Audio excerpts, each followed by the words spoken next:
পিছিয়ে গেল দাদা সাহেব ফালকে বায়োপিকের শুটিং। কবে মুক্তি পাবে আমিরের এই ছবি? Hi everyone, welcome back to my channel Anjana entertainer. বন্ধুরা, তোমাদের সকলকে আমার এই ছোট্ট ইউটিউব চ্যানেলে স্বাগত জানাই। দাদা সাহেব ফালকের বায়োপিকের চিত্রনাট্যের একটি নতুন খসড়া তৈরি হচ্ছে, যা আমির খান এবং রাজকুমার হিরানির পরিচালকের জীবন নিয়ে ভাবনার সাথে সামঞ্জস্যপূর্ণ।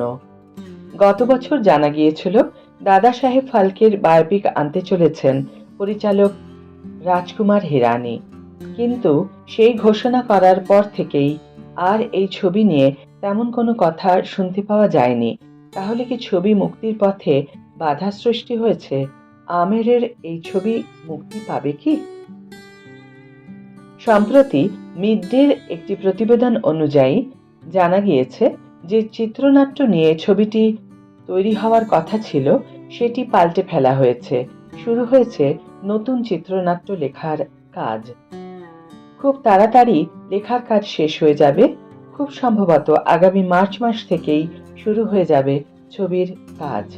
নতুন চিত্রনাট্য অনুযায়ী আন্তরিকতা এবং হাস্যরসের ভারসাম্য রক্ষা করার চেষ্টা করা হচ্ছে। শুধু তাই নয়, দাদা সাহেব ফালকে চরিত্রটিকে যাতে যথাযথভাবে সম্মান দেওয়া যায় সেই চেষ্টাই করা হচ্ছে। খুব সম্ভবত খসড়াটি ফেব্রুয়ারির মধ্যে চূড়ান্ত হয়ে যাবে এবং তার পরের মাস থেকেই শুরু হয়ে যাবে ছবির শুটিং। আরও জানা গিয়েছে আমির খান এবং রাজকুমার হিরানি আগের চিত্রনাট্য শুনেছিলেন ও তাদের মনে হয়েছে বড় পর্দায় মুক্তির জন্য এই চিত্রনাট্য একেবারেই উপযুক্ত নয়। হাস্যরসের অভাব থাকার কারণে আমিরের এই চিত্রনাট্য পছন্দ হয়নি। ফলে তিনি রাজুকে পুনর্লিখন করতে বলেছিলেন এই চিত্রনাট্যটি। ধুন্দিরাজ গোবিন্দ ফালকে, যিনি দাদা সাহেব ফালকে নামে বেশি পরিচিত, ছিলেন ভারতীয় চলচ্চিত্রের একজন অগ্রগামী ব্যক্তিত্ব। তিনি 1913 সালের রাজা হরিশ্চন্দ্র পরিচালনা করেন, যা ভারতের প্রথম ফিচার ফিল্ম হিসাবে বিবেচিত হয়। তার অন্যান্য উল্লেখযোগ্য চলচ্চিত্রের মধ্যে রয়েছে লঙ্কা দহন, শ্রীকৃষ্ণ জন্ম এবং কালিয়া মর্দন। আর এস প্রসন্নের সিতারে জমিন পর এই ছবিতে আমিরকে শেষবার দেখেছেন ভক্তরা।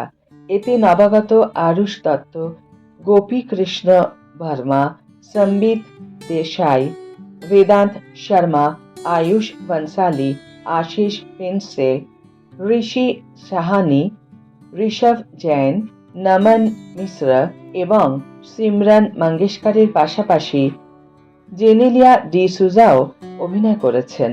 গল্প লিখেছেন দিব্যনিধি শর্মা। ছবিটিতে আমিরকে একজন বাস্কেটবল কোচের ভূমিকায় অভিনয় করতে দেখা যায়। আজকের ভিডিও এখানে শেষ করছি বন্ধুরা। ভিডিওটি যদি ভালো লেগে থাকে তাহলে অবশ্যই একটি ছোট্ট করে লাইক দিও, শেয়ার করো বন্ধুদের সাথে, কমেন্ট করে জানিও তোমাদের মতামত। যারা এখনো আমার চ্যানেলটিকে সাবস্ক্রাইব করনি তারা অবশ্যই চ্যানেলটিকে সাবস্ক্রাইব করে আমার পাশে থেকো। আর যারা অলরেডি সাবস্ক্রাইব করে দিয়েছো তাদের জন্য আমার অনেক ভালোবাসা এবং অনেক ধন্যবাদ। আজ তাহলে বিদায় বন্ধু, দেখা হবে পরের ভিডিওতে। ভালো থেকো, সুস্থ থেকো, সঙ্গে থেকো।